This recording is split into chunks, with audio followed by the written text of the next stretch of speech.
Happy Friday afternoon po sa ating lahat and welcome dito sa third webisode ng Park Conversations, Sports Rehabilitation and Injury Prevention, brought to you by the National Parks Development Committee, an attached agency of the Department of Tourism tasked to develop, preserve, and manage Luneta or Rizal Park, Paco Park, and other urban parks that may be assigned to NPDC. Ako po ang inyong moderator for this afternoon, Peacita. So our topic for today is about sports rehabilitation and injury prevention. Sabi nga nila nitong panahon ng quarantine, meron lang daw dalawang klase ng tao. Isang nagkaroon ng abs dahil sa kaka-exercise habang sila ay naka-quarantine. They physically get fit. They exercise still in their homes. At meron namang mga taong nagkaroon ng tabs. Yun yung mga taong sige lang, go pa deliver, grab food, food panda, ayan.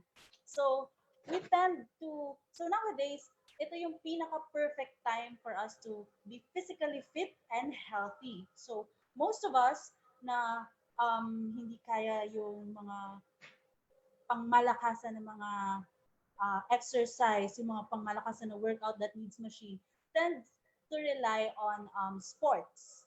Kaya nga. So before we start, syempre meron tayong mga kailangan malaman ano ba yung mga sports na bagay sa atin at syempre ano ba yung mga paraan kung paano natin may iwasan yung pagkakaroon ng injury habang tayo ay syempre nagkakandak ng mga sports activities.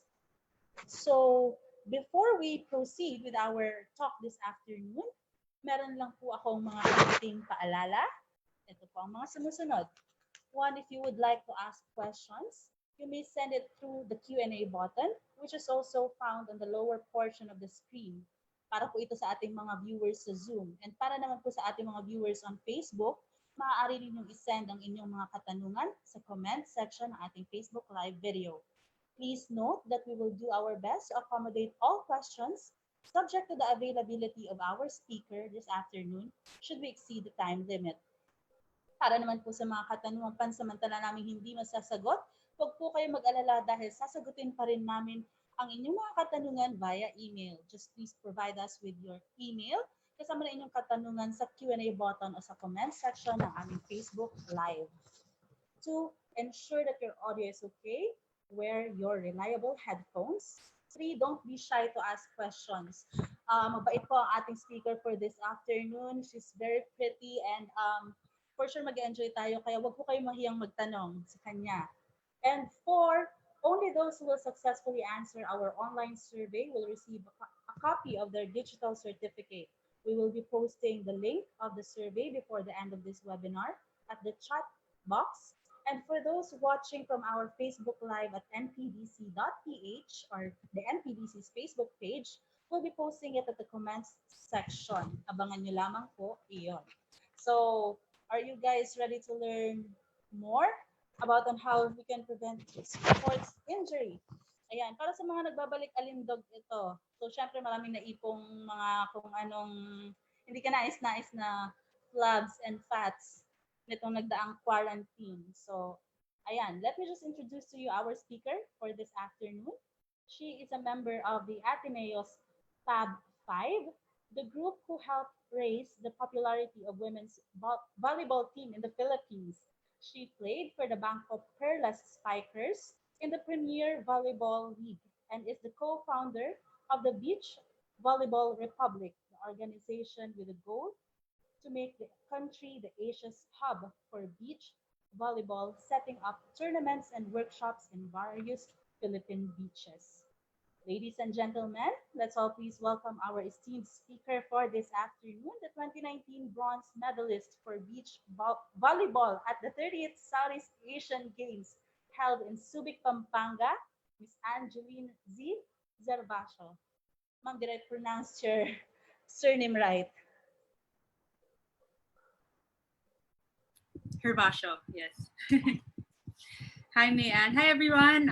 It's good to join you here virtually at the NPDC pages. So right now, they've asked me to share with you my knowledge and experiences in preventing and dealing with injuries. So as an athlete, first and foremost, to prevent injuries, my number one thing is I need to have the right gear. So for example, sa volleyball, iba po yung sapatos na ginagamit namin as compared to say running, outdoor running, or say trail running. Kasi po, as we researched it, actually the number one common injury among people is sprains, actually ankle sprains. So dapat po tama yung mga sapatos na ginagamit natin para sa ating mga activities. Also, the apparel that we're gonna wear, yung mga shirts, yung mga pants or shorts natin, dapat po hindi po nakaka-restrict sa ating paghinga o sa ating paggalaw. For example, in beach volleyball as well, kapag naglalaro po ako outdoor or if I train outdoors, I make sure I have my sunglasses, for example, my hat to prevent sunburn, as well as I put on sunscreen and make sure I reapply every now and then. Yung glasses ko po, it helps with not only the sun but also the sand kapag po tumama sa mukha natin or sa mata.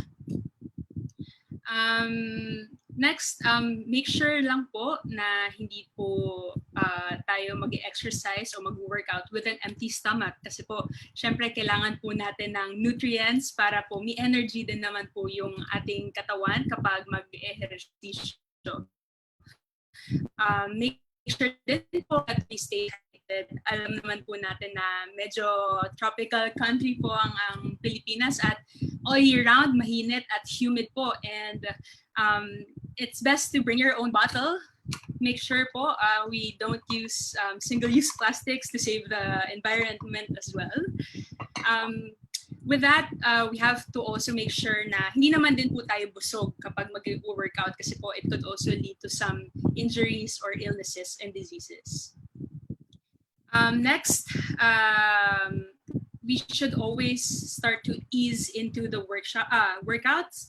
Make sure we do warm-up exercises. So, for example, ngayong pandemya or ngayong lockdown, some of us are so eager to like get out and go work out and go all out, diba? Pero sometimes we forget that we have to do some warm-up exercises para po ma-avoid din naman natin yung muscle strains. Actually, muscle strains are the number 2 most common injuries among people. Ngayon din po, we should always think about safety. For the home workouts, since we are on lockdown, we make sure lang po that we have ample space for the workouts that we're gonna do. Some of us, including myself po, does yoga. I do yoga every now and then, so it only requires a small space. But if you're gonna do, say, HIIT, high interval intensity training or HIIT exercises, kailangan lang po we make sure that there are no solid objects that would be harmful to us when we are working out.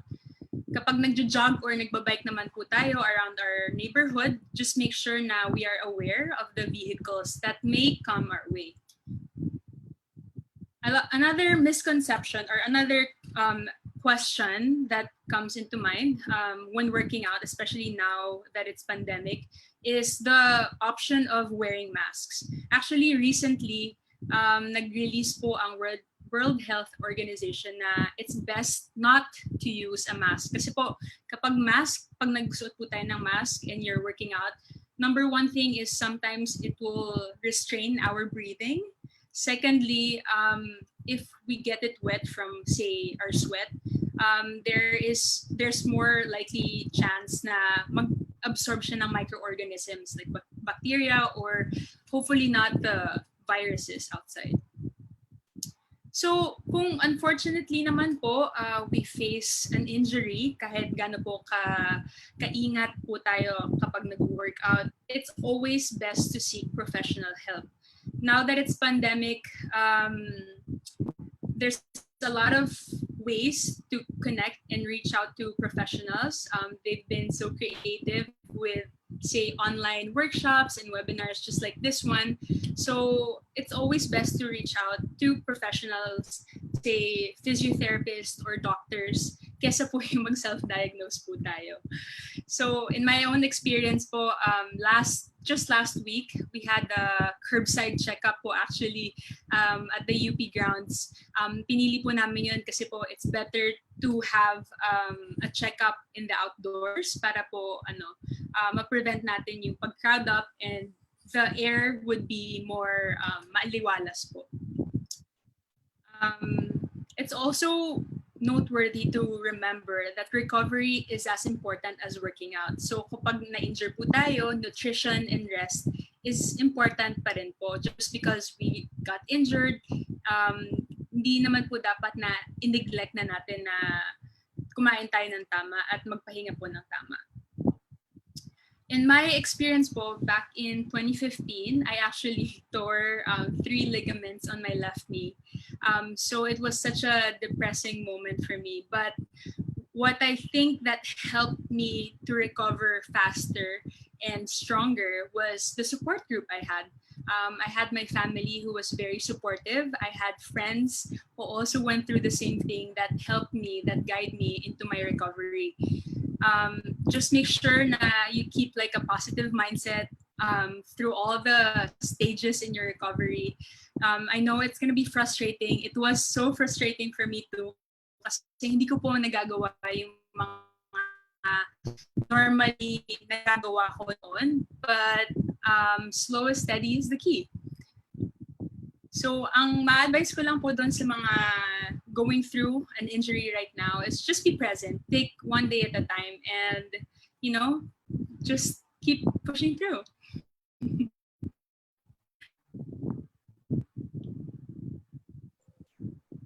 Ayan. So, Ms. Z, may question lang po. Kasi nabanggit nyo kanina na dapat kapag before we get into sports or in any activities such as exercise, kailangan, syempre may laman yung tiyan natin. Yes. So, baka kasi yung ibang, yung ibang akalain nila pwedeng kainin lahat ng klase ng pagkain before ka get into any activity. So ano ba yung masasuggest mo or yung advice mong klase ng food na pwedeng kainin before any activity? Siguro, for me, you can eat anything naman talaga. As long as there's enough time in between the time you ate and the time that you work. I've experienced when you work out tapos puno yung tiyan natin. Parang nagkaka-side stitches tayo, and some of my friends had experiences of getting an appendicitis from, say, working out with a full stomach. So it's very not recommended to eat with have a full stomach when you work out. But for me, for example, kunwari I have an early training, say at 6 a.m. Syempre hindi naman ako pwede kumain ng full meal an hour or an hour and a half before my training. So what I usually do, I prepare a sandwich, a peanut butter sandwich, para baunin ko sa training. But before that, I eat like, say, a piece of banana, and then I drink coffee as well. Okay, so ibig sabihin po, parang light meal lang kumbaga. Yeah, I think enough lang to have something in your stomach. Pwede rin, say, in my experience, I eat a granola bar, para lang ma-fuel yung katawan natin para sa workout. Kasi for example, sa professional volleyball po, our trainings would usually last up to 3 hours. So talagang kailangan po milaman yung tiyan namin kapag nag-ensayo. Okay, so ayan po para sa mga viewers natin, light meal lang daw po. Hindi po kakain ka ng marami tapos mag-exercise ka hoping na, or ka ng mga sports activity hoping na papayat ka agad. So, any advice on the time? Kung ano yung perfect time para, let's say, mag-workout or maglaro ng any sports? In my experience, it's always best to work out in the morning. When you work out in the morning, talagang after that, parang feeling mo you can conquer the world. Parang you can do anything um, at the end of the day. Tapos, but ako kasi, I'm not a morning person. So, hilig ko kahit sobrang late na, like say 9 p.m. or 10 p.m., I would still manage to get some rounds around my neighborhood ng jogging. So, but in my experience talaga, if I could wake up early and start my day with exercise, yun po talaga ang the best. Okay po, we have a question from our Zoom po, one of our Zoom participants, Mr. 𝘸𝘪𝘴𝘤𝑗𝐻 asks, is it advisable to work out before going to sleep?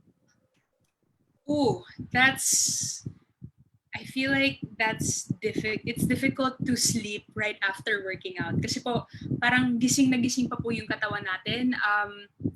Say our body is so alive from all the energy, from all the exercises that we've done.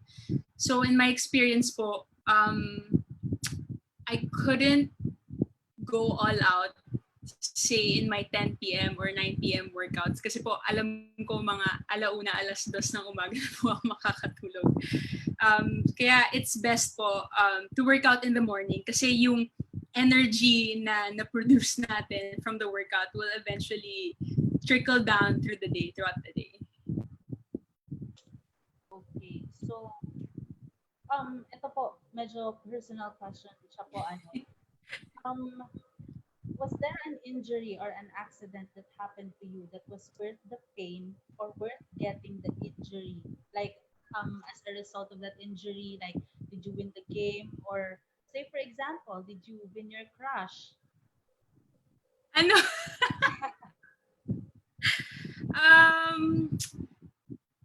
For sure, injuries would always teach me a lesson. Everybody naman po. But actually, prior to playing in the SEA Games last year, around October, I had an injury while we were in the indoor season. So I was afraid that I couldn't participate in the SEA Games, which was in November last year, end of November last year. So when I consulted a doctor, he said na parang I tore my ACL again. But I worked through it, I pushed through it. I worked with several strength and conditioning coaches who helped me become a better athlete mentally and physically.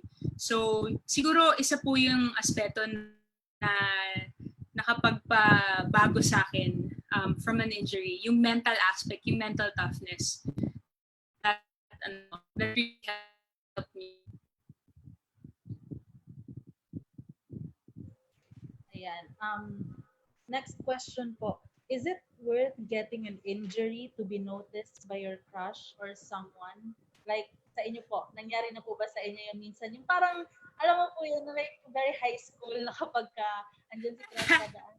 Kunwari na, halimbawa, PE, ganyan. Sa PE, kunwari nagpa-injury. Ako, just para lang parang very Korean drama naman yung scenario na yan. But no, of course not. As much as possible, I'd want to be 100% healthy and fit if my crush would pass by. Syempre, ako yung tipo na nagpapakitang gilas in front of my crushes, di ba? Ayan. Okay, so mas maganda nga naman po yung mas makita ni crush na, ay, 40-40 pala tong isang to. Kesa naman, ay, lampa pala siya. Okay, so, next question po. What is the longest recovery time for an injury? I'm not quite sure, but I think the torn ligaments would be the longest to recover. Kasi in my experience, it took me 8 months to be in playing condition again. They say it's better to break bones, to break your bones kesa you tear ligaments kasi bones heal faster eh. But as compared to like your knee ligaments, talagang medyo it's more difficult to recover from. We have a question po no, from one of our Facebook viewers. What is the best home workout when rehabilitating? Since outdoor therapy is not as accessible anymore, what is the best home workout po? Best home workout? Well, it really depends on your injury, I guess. For example, ako right now, I'm actually doing rehab in my house right now, but I follow a certain program which is developed by my strength and conditioning coach, and also my PT, my physical therapist knows about the program. So right now, ang ginagawa ko for my knee rehabilitation is mostly body weight workout. So kaya naman po mag-rehab sa bahay as long as tama po yung program na ginagawa natin. Make sure we consult with professionals and we don't self-diagnose. Yun nga po. Yung mga nagsiself-medicate, ano po, syempre iwasan natin kasi mas lalo pang ma-injure imbes na gumaling, mag-recover, lalo pang napasama.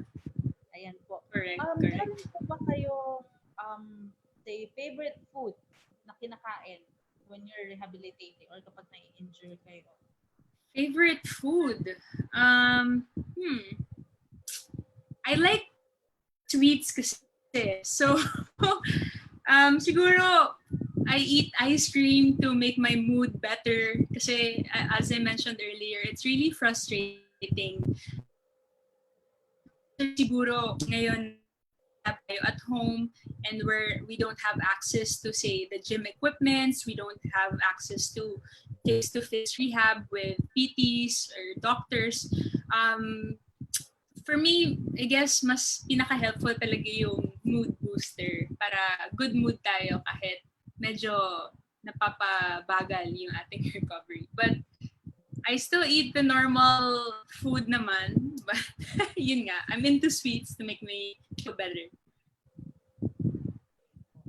And meron ba kayong, bukod syempre of course sa pag-workout or sa sports, meron po ba kayong iba pang ginagawa or favorite na activity when you are in the recovery stage or rehabilitating stage?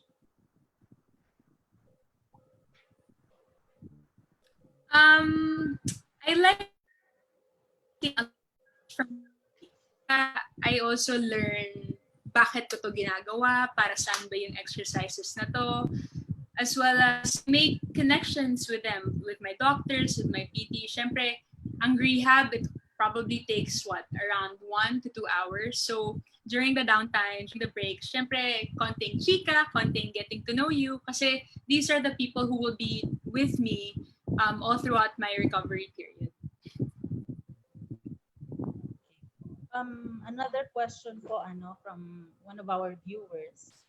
What is the ideal time for warm up to avoid injury? Or meron bang ideal length of time? Opo. I guess it depends on you. Like for me, you gotta know your body to know if you're ready to get on the next phase of your exercise. Kung ready ka na sumabak sa matinding workout. For me, I just make sure I stretch. I do dynamic stretches with my big muscle groups. For example, today we'll be focusing on leg exercises. So I make sure I stretch my quads, my hams, my glutes, my calf, my ankles para po hindi nabibigla yung katawan natin kapag nagsimula na yung workout. So that's probably around at least for work at least 10 minutes or so. That should be a good time, a good length of time. This question po is from the National Parks Development Committee po actually wala tong relation for the topic, but we would like to ask this question to you. So if you had to Okay. choose to be a flower, what flower would you be and why? Ako? Hmm. Nako, napakahirap naman yan. Siguro, I would want to be a gumamela. I like the color, the variety of colors that they have. I don't know, I like it. Parang it's very tropical. It's very I don't know. I think it best represents my lifestyle. Being a beach volleyball player, being free in the outdoors. Yeah, gumamela. And what message would you give to people who are COVID positive and people with families who are COVID positive? This is, of course, in light with our current situation po. I know it's a very difficult time, especially dun sa mga nakakuha ng COVID virus and going through the stages of being sick. I heard it's very different for everyone, different experience for everyone. Yung iba, very mild symptoms lang, iba, very serious. But I guess the best advice I could give them is to be present here right now, to take one day at a time lang po. I know it's very hard to do that. It's easier said than done. But I guess just be there with your loved ones as much as you can. We could do the best with given the situation that we are in right now. So be a good support person for that family member or for that loved one, for that friend or relative. And keep praying that everyone would be in a better shape, in a better health, especially the whole world. Kasi hindi lang naman po tayo maharap sa sitwasyon ngayon, but it's a worldwide effort beating this pandemic.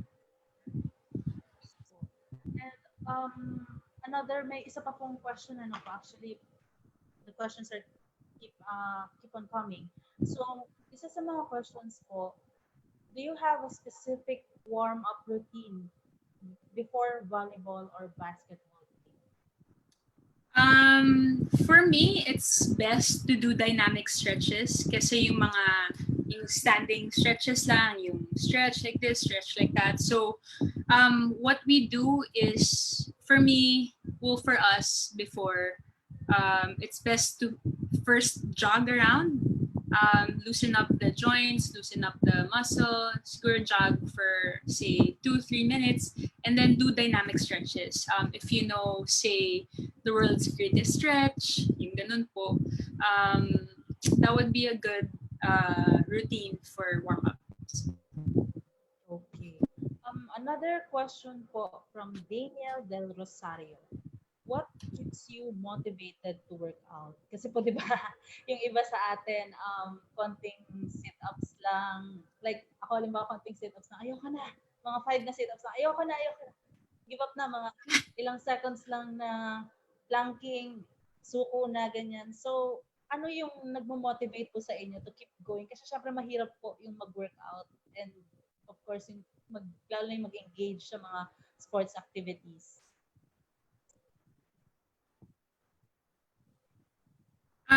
I believe that motivation is it's an unstable factor to 100% motivated to work. Tapos bukas parang tinatamad ako. But I think at the end of the day, you have to know your goals on, say, why you're working out.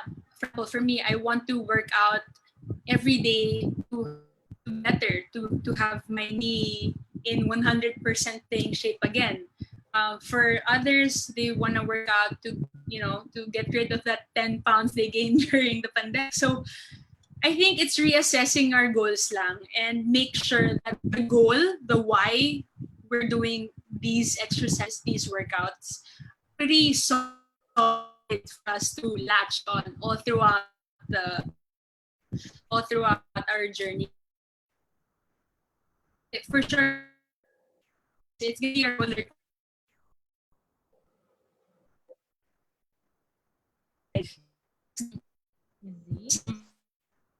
It's also good to it's also good to have some people with you to work out.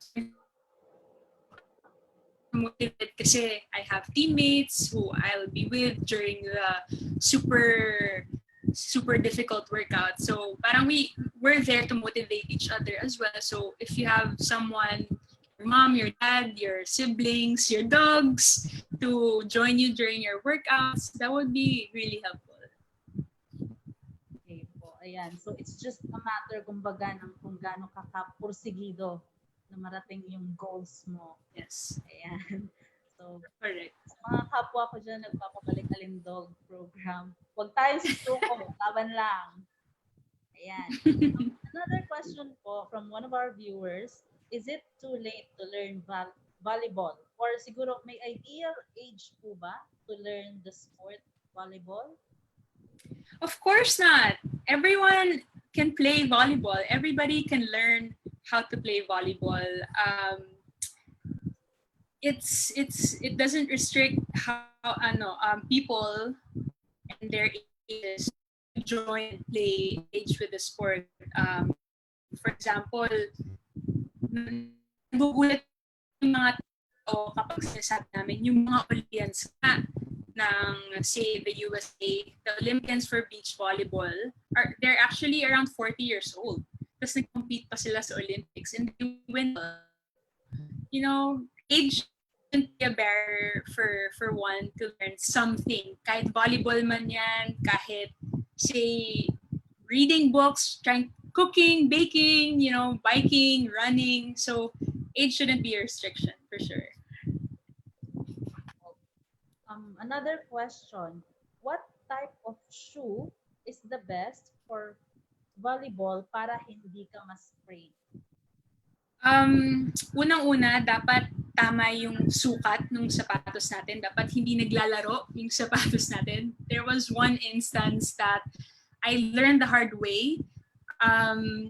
We went to Thailand to train, and training out there is very, very, very, very tough. So there was one point na my toenails parang namatay na siya kasi sobrang intense ang training namin, and I had wrong size for the whole thing. So guys, let's not wag na tayo umabot sa ganun bago natin matutunan na do the right things. But I guess to each his own. If you're playing indoor volleyball, usually what we use is the one with the gel grip para po naaayon dun sa surface na pinaglalaroan namin. Another thing is it should be supportive enough that whenever we do like lateral movements, hindi lang po jogging, hindi lang po yung pa-forward na movement, it would support our feet. I think that's it. That's the best type of volleyball shoes. And usually, you could ask your kung saan kayo bumibili, the people can help you pick the right shoe for you.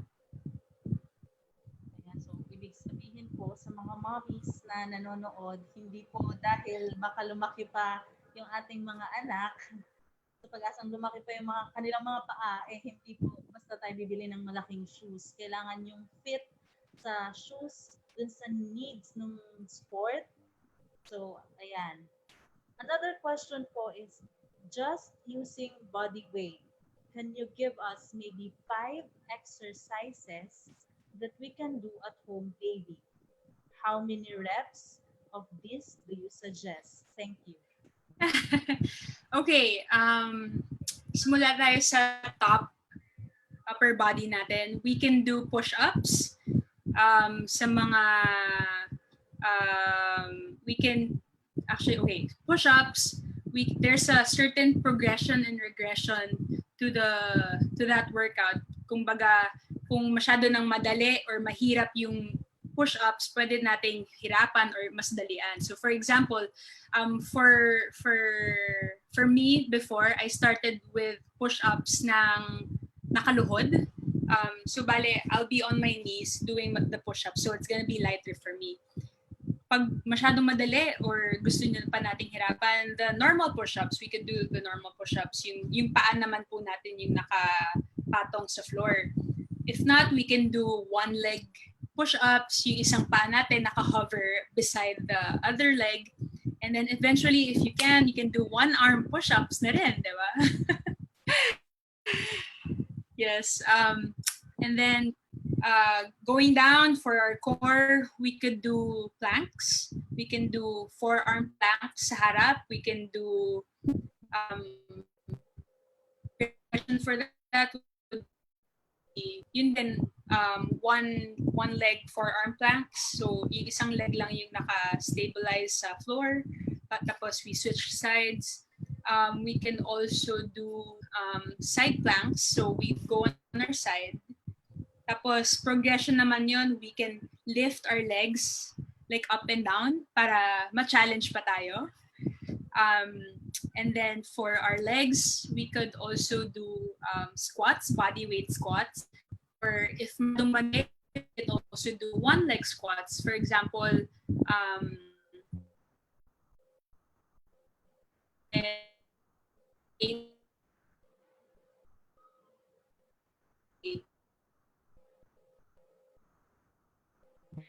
the two legs, ganun po.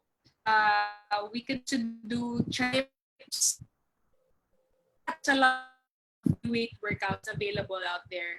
All you need to do is look it up on YouTube and make sure tama po yung form natin kapag mag-workout. Actually, parang sa lahat ng binanggit ni Ms. Z, yung push-up na nakaluhod lang yung madali. Yun ang pinakamadali sa lahat. Of course, yung planking medyo doable ng mga ilang seconds. Ayan. Yeah, challenge. You should challenge yourself. Ayan. Isang question pa po from one of our viewers again. What is your greatest fear as an athlete and your ultimate goal before you retire from competitive volleyball?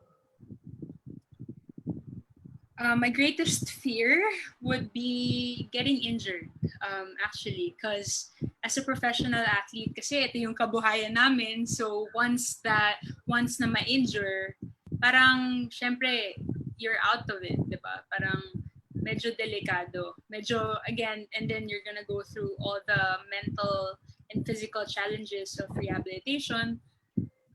So I guess that's pretty much my biggest fear as of the moment.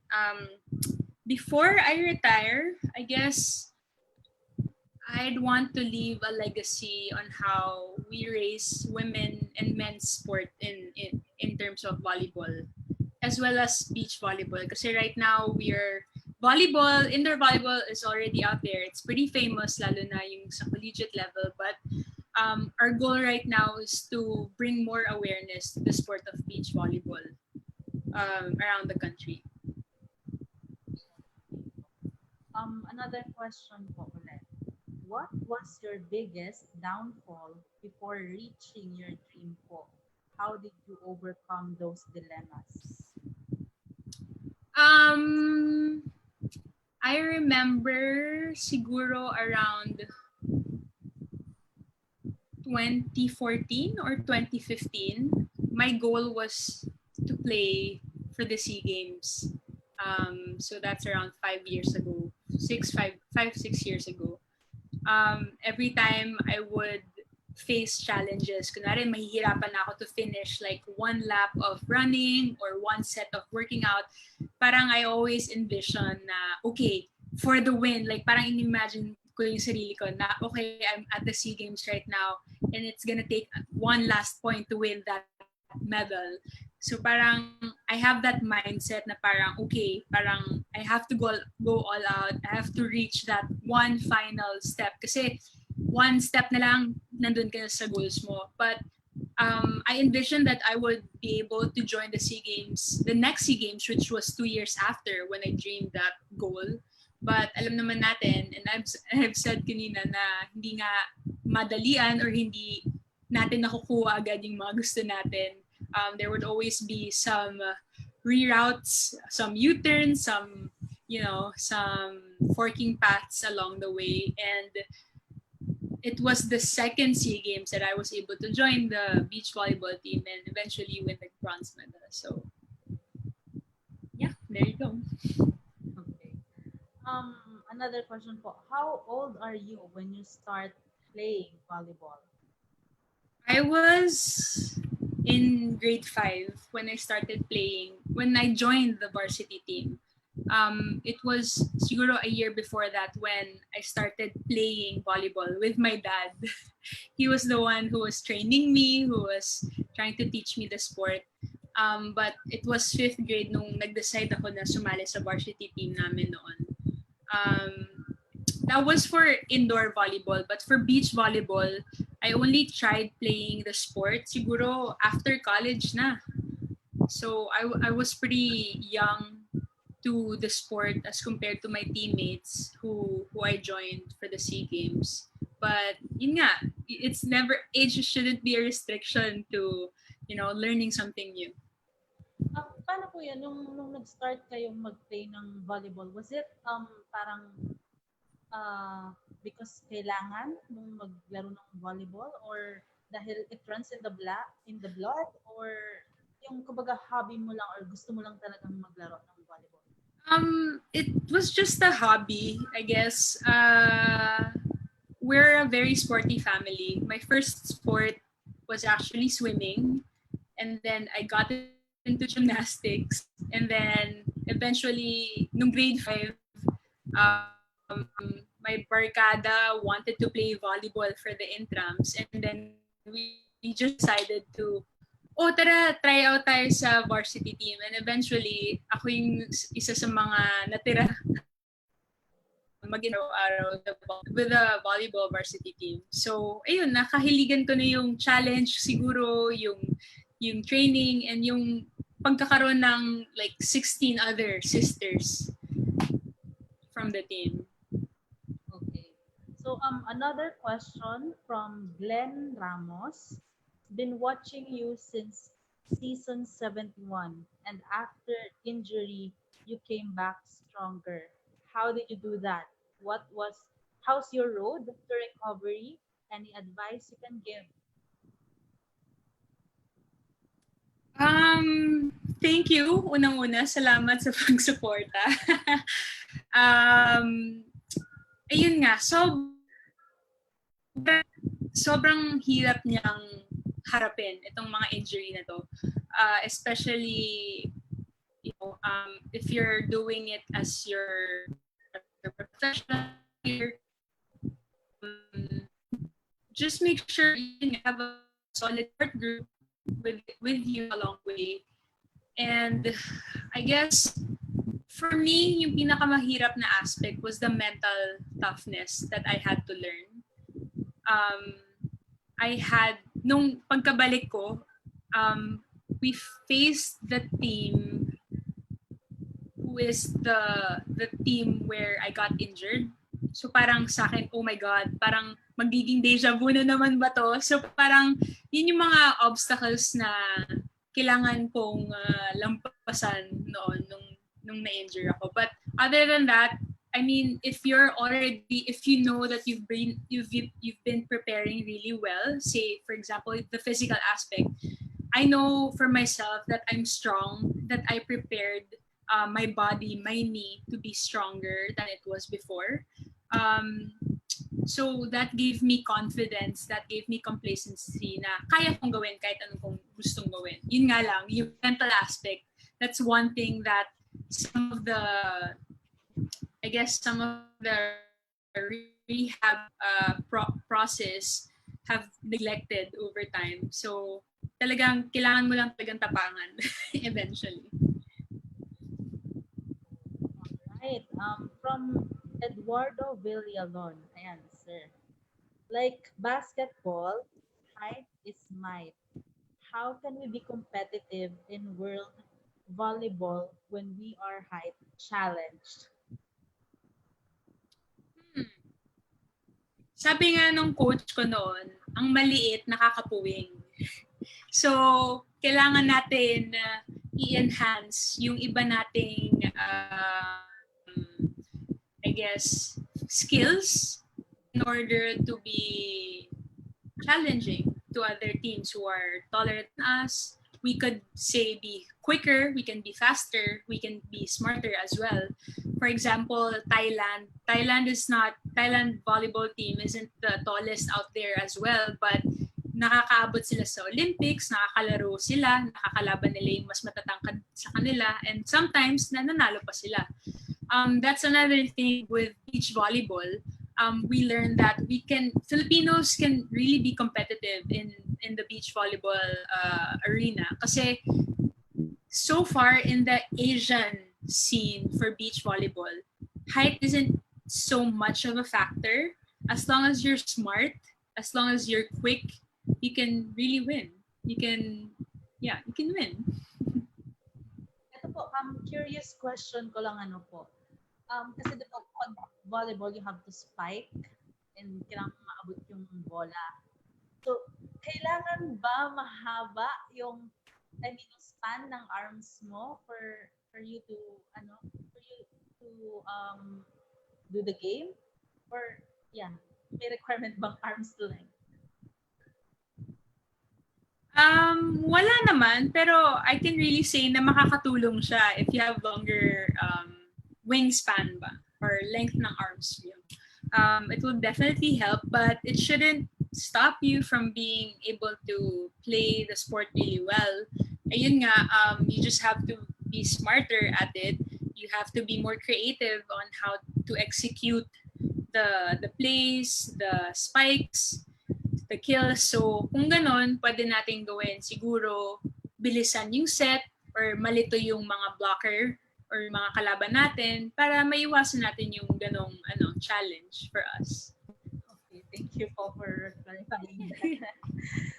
Another question po from Mr. Glenn Ramos. When are you going back to Bank of Erlas for playing the sport again? Good question, Glenn. Sa ngayon po, kasi I'm taking masters in sports management. I was in the US last month before they announced that the classes would be fully online. Tapos since then, I decided to come back home and continue the classes, taking the classes here instead. But since I'm here now, and if there's gonna be a league this year while I'm here, siguro I can maybe play. Let's see. Abangan na lang po natin. Ayan, abangan po natin sa Z. Malay po natin, makapaglaro po siya dito before she leaves again. Ayan. So, ayan, I'm just still looking for questions po. Ms. Z, before we somehow end our conversations this afternoon, any parting words po para sa ating mga viewers? Parting words. I'm gonna say it again. These are unprecedented times. Madaming pagbabago. And I know it's going to be very challenging, or it's already challenging for us, for most of us right now.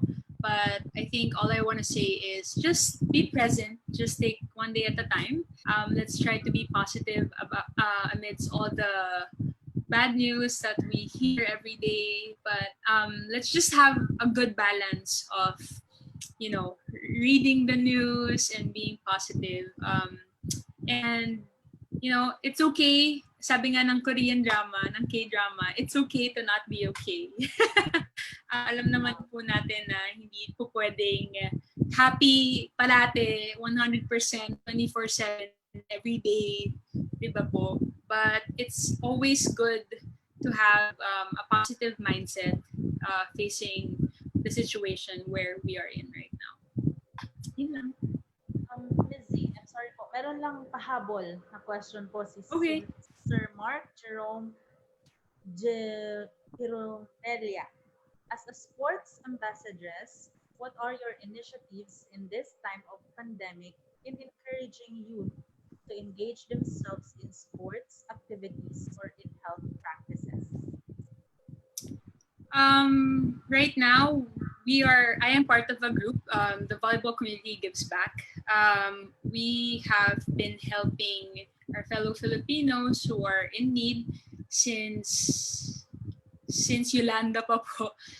So this year, we were able to help also the Taal victims early in January. And after that, when the pandemic hit us, we tried to do fundraising activities with fellow artistas also. So if you want to help out in any way, if you want to own something from your favorite athlete or actor and actresses, you can check out the Volleyball Community Gives Back pages on Twitter, on Facebook, on Instagram. We're all over the platforms. At the same time, also encouraging kids. I know it's very hard right now since yun nga po, COVID. As much as possible, if the kids could engage in any physical activity, we're encouraging all the parents to maybe have a schedule for physical activities at home. Kahit simpleng walking around the village or doing yoga, kahit mag-stretch lang po tayo sa bahay. Madami pong paraan na makahanap ng information on how to do these things. Simpleng YouTube lang po, madami na pong exercise na accessible po sa atin. Yun lang po, I know it's just really hard right now dahil nga po lockdown tayo at madaming hazards if we ever step out. But as we're very mindful about our safety and our neighbor's safety, I think we could go fight this fight that we are facing right now. Okay, thank you very much, Ms. Z Gervacio, for sharing with us your knowledge about preventing injuries and of course in sports rehabilitation. Very inspiring po yung inyong story po on how you recovered and how you started as a volleyball player. Ayan. So marami din kaming natutunan. Like, for example, yung simpleng size ng shoes. It matters pala. Yes! Hindi dapat, Siyempre, oo. Pwede na kasi lalaki pa yung paa mo. Hindi pala dapat yan. Ayan. And of course, correct. simple exercises that we can do at home. Like yoga, push-ups, planking. Bet ko talaga yung planking na yan kasi 20 seconds ganyan, okay na ako. Hindi kaya yung yes. Pero yeah, eventually, yung mga variations ng planking na binanggit nyo po and of course yung mga variations din ng push-ups. Ayan, thank you so much po ulit, Ms. Z Gervacio, for joining us here at Park Conversations. And of course, maraming salamat din po sa lahat ng mga tumuto dito sa ating third episode sa Park Conversations, Sports Rehabilitation and Injury Prevention. I hope marami po kayo natutunan. And of course, nag-enjoy po kayo gaya ng pag-enjoy namin ni Ms. Z ngayong hapon. And abangan niyo din po ang mga susunod pang webisodes ng Park Conversations sa aming mga social media accounts. Sa Facebook, where ang Facebook page po namin is npdc.ph, or you can type sa search bar, National Parks Development Committee. And also in Instagram, you can find us also in Instagram at npdc.ph. And nasa Twitter din po kayo. Mag-exchange tayo ng mga tweets gamit ang NPDC_PH. And of course, if you have questions or suggestions, you can email us at cpad@npdc.gov.ph. Again, that's cpad@npdc.gov.ph. Abangan din po ninyo sa mga inboxes ng email ninyo at maging sa comment section ng Facebook Live na ito at maging sa chat box ng Zoom live natin ngayon ang link para sa ating survey form. Ang mga successful lang po na makakasagot sa ating online survey ang magkakaroon ng certificate. At muli, maraming salamat po. Let us stay safe, everyone. Wear your mask, always sanitize, and eat healthy. And of course, exercise. Huwag po tayo masyado mag-splurge sa mga pagkain. Ako po muli si 𝐸𝑠ita at ito po ang Park Conversations. Maraming salamat po and happy Friday afternoon.